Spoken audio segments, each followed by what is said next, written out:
were Sahabis, companions of the Messenger of God, peace be upon him, who still had racism within them.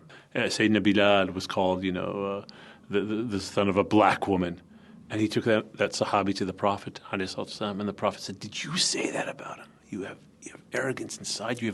You have ignorance inside you." And so I think, and unless the community is willing to deal with it as a spiritual disease, because that's what it is. We've accepted sort of these bumper stickers of what Islam is. Islam is not racist. Islam is fair. Islam is equal. But then I'm a racist. I'm not fair. I'm not giving people equal rights because I haven't gone through a spiritual purification process to get all that stuff out of me.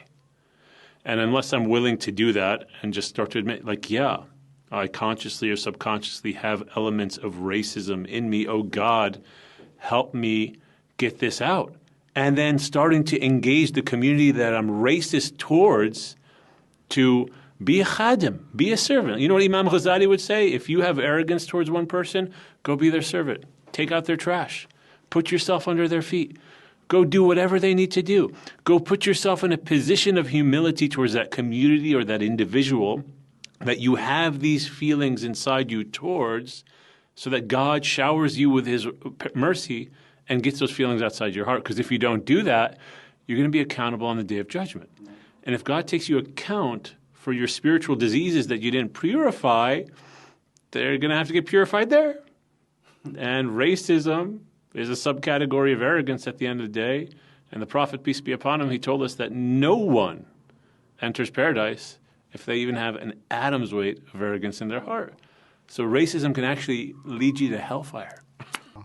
I think that's the way to look at it too if you want continued change, right? Because if it just becomes, I'm aware now, I'm awake or woke, whatever it is, whatever the new vernacular is, I'm going to support this cause, but then I'm going to go home to my particular community, whatever community that is, and I still have intrinsic bias against members of my own community. Yeah, and the Arab community, which I'm part of, the Desi community, which I adopted myself into, that I love so much.